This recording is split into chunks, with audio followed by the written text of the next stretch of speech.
사랑하는 성도 여러분, 안녕하십니까? 오늘 또 토요일입니다.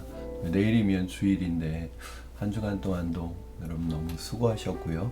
또 오늘 토요일 또 하나님의 말씀 들고 내일을 준비하고 또 오늘 주어진 이 귀한 시간들을 하나님 말씀 안에서 복을 누리는 여러분 되기를 축복합니다.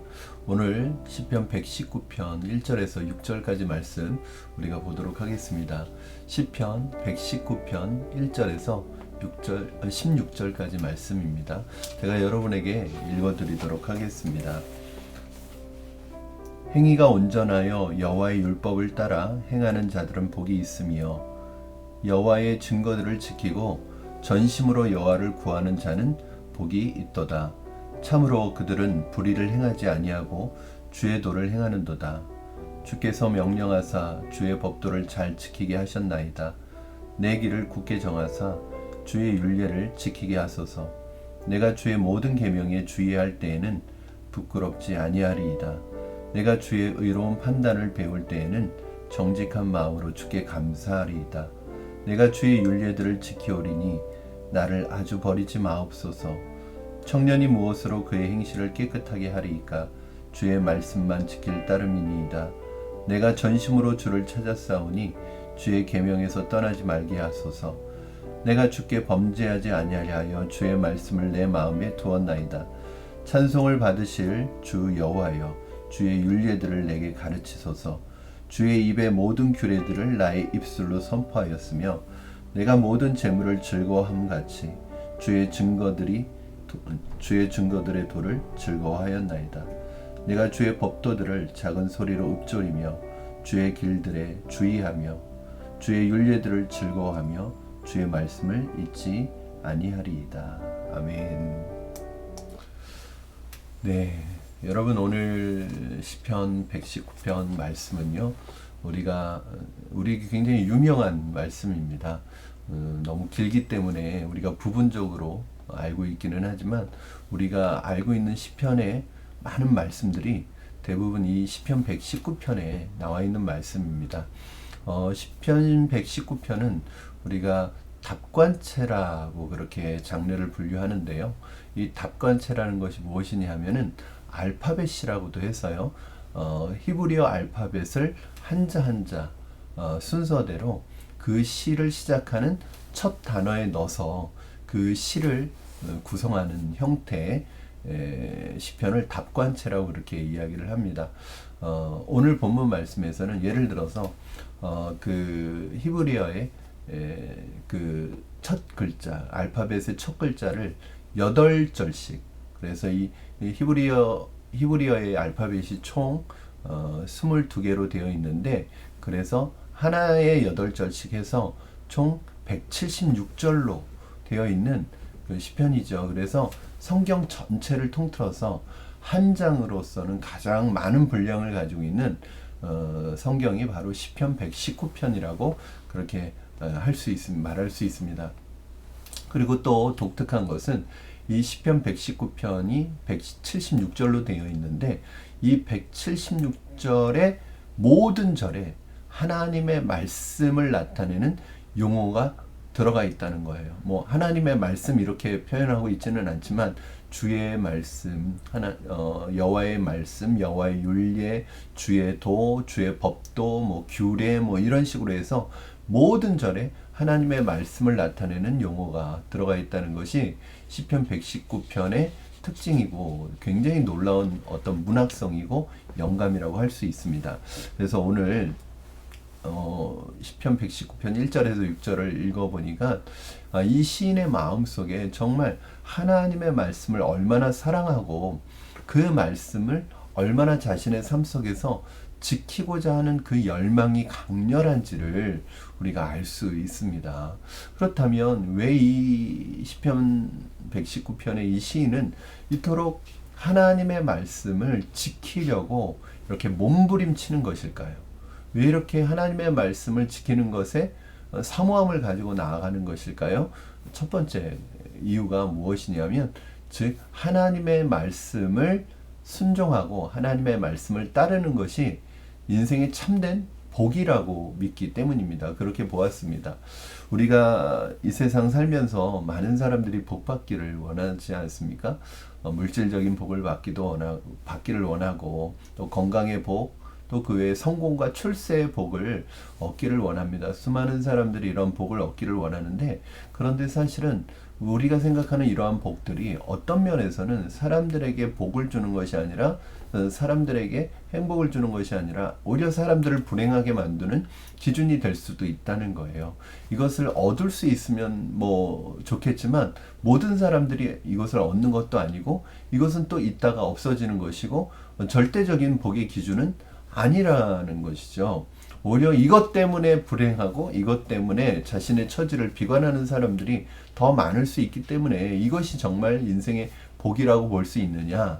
오늘 시편 기자는 바로 그런 면에서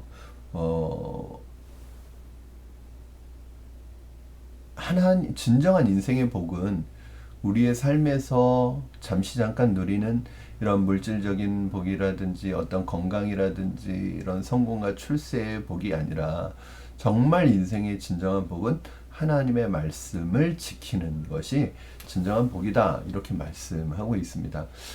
이틀 전인가요? 3일 전에 반별 집회에서 한 목사님께서 그런 말씀을 하셨어요. 인생의 진정한 성공은 하나님의 말씀을 순종하는 것이다. 즉 모든 목표는 다 의미가 없다는 거예요. 그러나 내가 하나님의 말씀에 순종하는 것을 내 삶의 목표를 둘 때 그것은 늘 계속될 것이고, 그것을 쫓아가는 동안에 나는 진정한 인생의 성공을 향해서 쫓아가고 있는 것이고, 또 그것을 통해서 내가 성숙하고 성장해가는 모습이 정말 인생의 진정한 축복이다, 복이다, 성공이다, 이렇게 말씀하고 있습니다. 그렇습니다, 여러분. 그리스도인들의 진정한 능력은 어디에 있습니까? 그리스도인들의 능력이 뭘까요? 우리에게는 어떤 능력이 있을까요? 정말 샤머니즘적으로 뭐 우리의 손에서 어떤 능력이 나가고 불이 나가고 뭐 희한한 걸 보고, 이런 게 진짜 인생의 우리 그리스도인의 능력일까요? 그렇지 않죠. 우리 그리스도인의 능력은 하나님의 말씀대로 믿고 그 말씀을 따라 믿음으로 걸어가는 때 그 말씀 안에서 우리의 진정한 능력이 나타나는 것입니다. 사랑하는 여러분, 하나님의 말씀의 능력을 다른 데서 찾지 마시고, 우리 그리스도인의 능력을 다른 데서 찾지 마시고 하나님의 말씀대로 살아가십시오. 왜 우리에게 능력이 나타나지 않는가? 왜 우리에게 역사가 나타나지 않는가? 하나님의 말씀대로 살지 않기 때문입니다. 오늘 이 시편 기자는요, 그렇게 하나님의 말씀을 지키고 따르는 것이 인생의 진정한 복이라는 것을 알았기 때문에 이 하나님의 말씀을 지키고 순종하는 삶을 살기 위해서 어떤 말씀에 대한 어떤 태도를 가지고 있었어요. 오늘 본문에 보니까 주의 말씀을 자신의 마음에 새기고 두었다고 이렇게 이야기합니다. 9절에서 11절까지 말씀은 여러분 이거 굉장히 유명한 말씀이죠. 우리가 이미 익히 알고 있는 말씀인데, 청년이 무엇으로 그 행실을 깨끗게 하리까? 주의 말씀만 지킬 따름이니이다.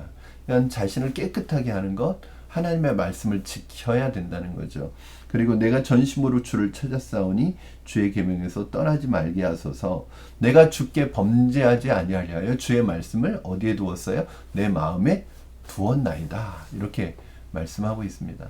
여러분, 하나님의 말씀을 우리의 마음에 두고 그 말씀을 새기고 그 말씀을 가지고 살아갈 때 우리는 주의 말씀을 따라가기 쉬워지는 거죠. 따라갈 수 있는 거죠. 특별히 이 주의 말씀을 둔다는 게 어떤 것이냐? 뭐 묵상이라고 볼 수도 있고요.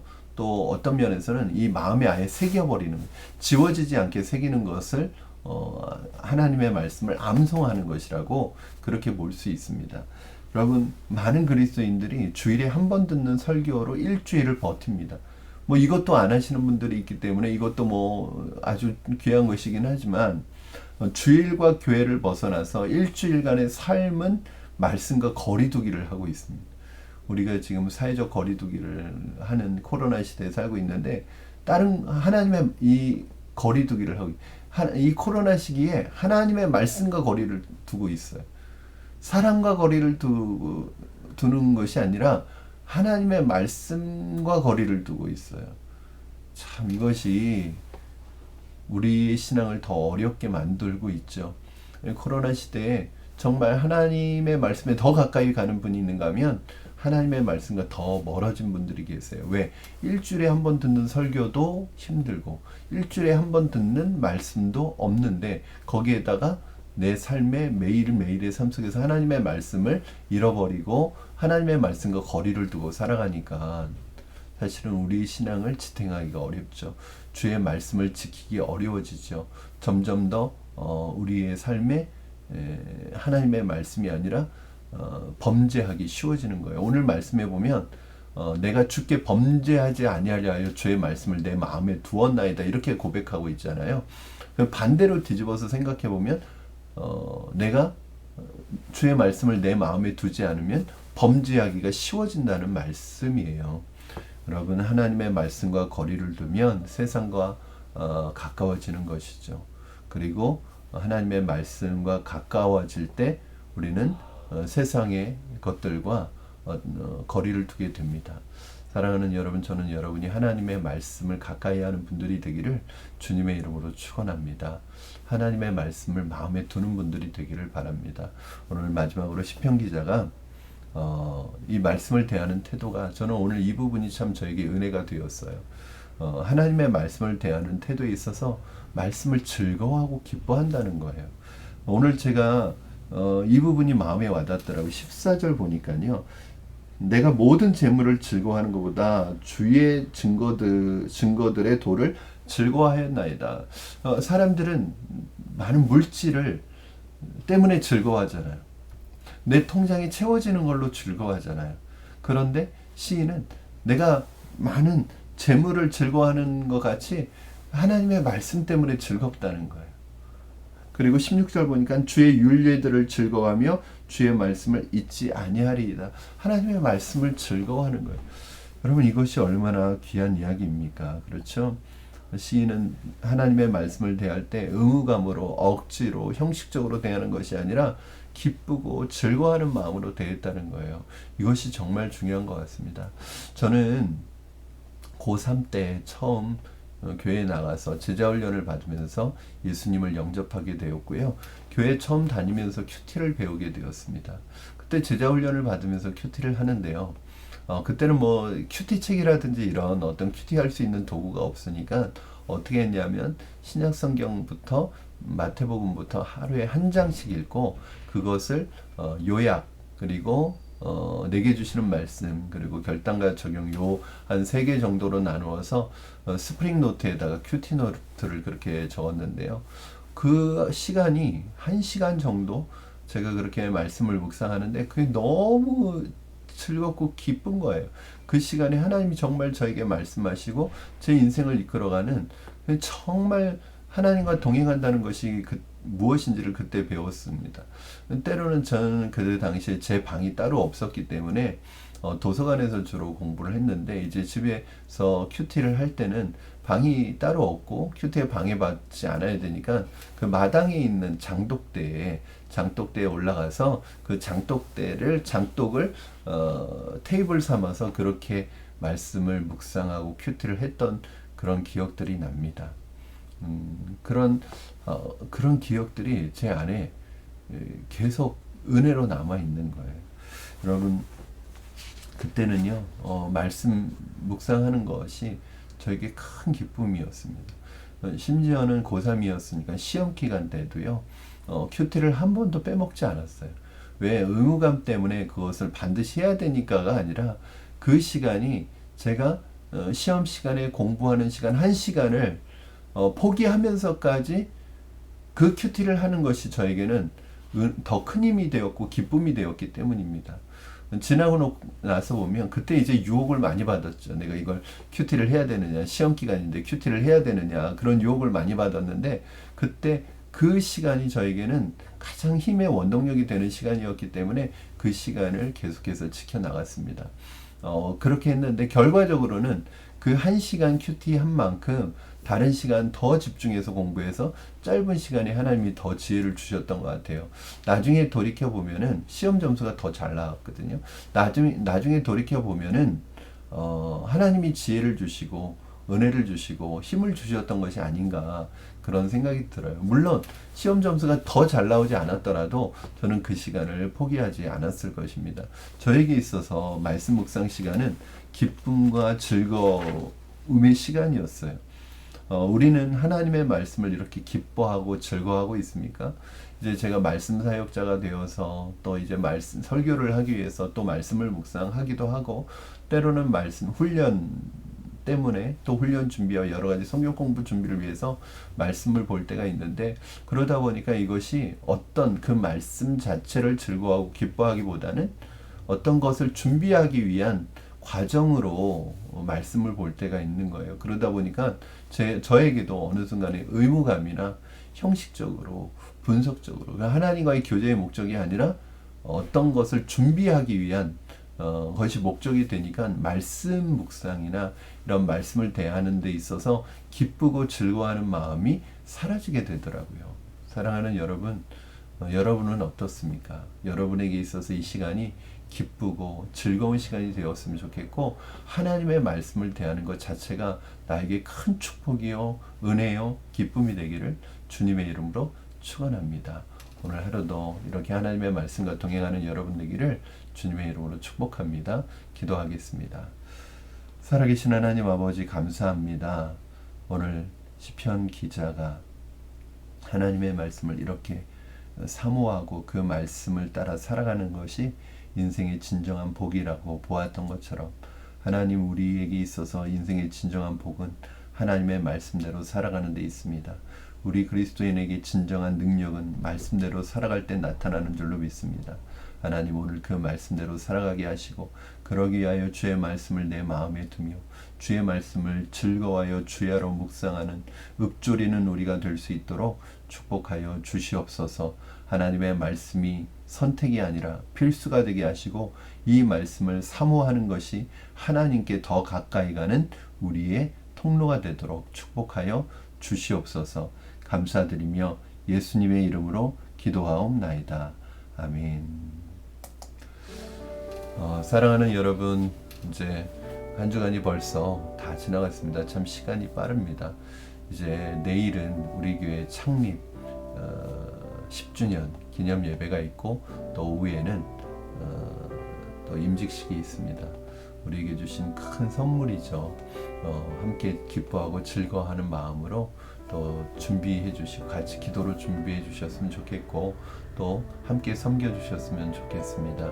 여러분 감사합니다. 오늘 하루도 하나님의 말씀을 즐거워하는 여러분 되시기를 주님의 이름으로 축복합니다.